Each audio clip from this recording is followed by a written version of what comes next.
مرحبا حبايبي، يعطيكم ألف عافية.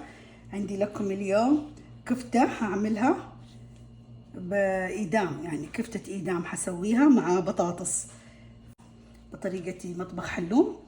هنا دجاج مفروم، ممكن تاخذوا صدور أو تاخذوه جاهز مفروم. هنا البصل مع فلفل حار مع بقدونس.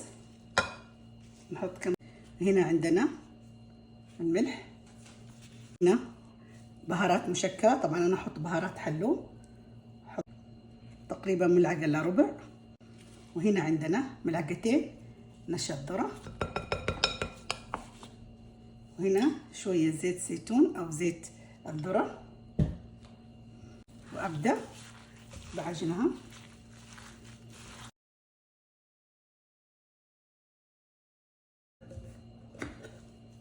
كمان ازيد ملعقة، يصير 3 ملاعق نشا الذرة.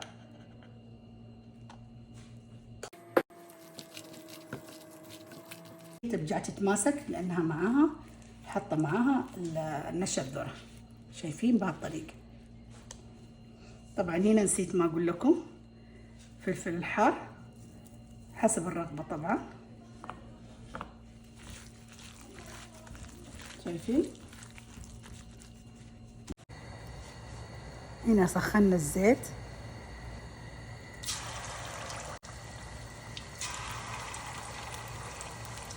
شايفين بهالطريقه لحد ما تتحمر من الناحيتين. اوريكم هي حبايبي، بس تحمير بسيط لاني برجع اطبخها على النار مع الكشنه. شايفينها طبعا من جوا لسه ما استوت، نصفيها هنا. هذه هنا الكميه هذه هحطها على كشنه التوفير اللي معايا. هنا عندي بطاطس هحطها معاها، طبعا البطاطس هخليها كمان نص استوى. حبايبي صار نص استوى، صفيها، شايفينها، صفيها نحطها على جنب. هاخذ اللي انا سويتها هذه كشنه، شايفينها، هاخذها واحطها بنفس القدر على طول بهذا الشكل،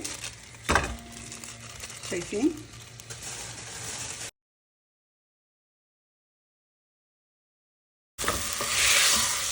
ندوبها.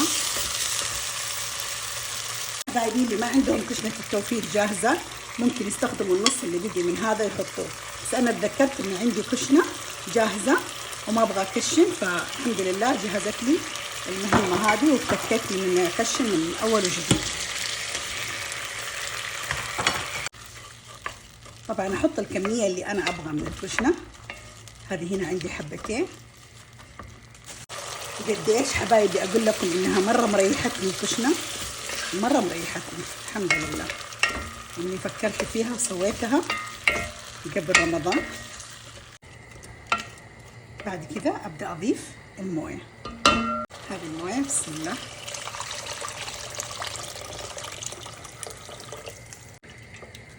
انتظر عليها تغلي. هنا حبايبي نبدا نشوف اهو بدات تغلي. نروح نحط عليها حبايبي البطاطس اللي قليناها نص استوى، هذه هي.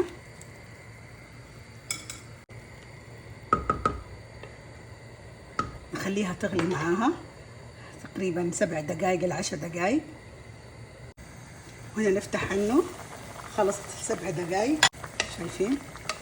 ممكن تخلوا 10 دقائق لحد ما تتأكدوا انه بدأ يستوي. ملح، طبعا يحتاج لها ملح وشوية يعني ملعقة تقريبا صغيرة من بهارات حلوم، لأن نفس البهارات حطيتها مع الكشنة. لما سويت الكشنة حقت التوفير حطيت البهارات حقت حلوم معاها، فما احتاج الا حاجة بسيطة. فابدأ احط كفتة من نص استوى زي ما قلت لكم، هذه هي.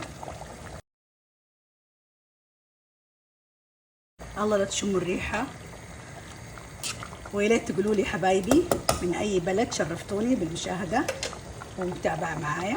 يعطيكم ألف عافية. كذا ننتظر عليها 10 دقائق ثانيين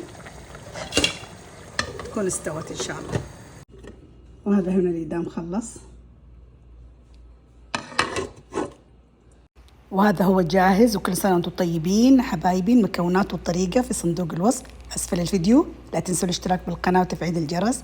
ودمتم سالمين من مطبخ حلوم، وفي أمان الله.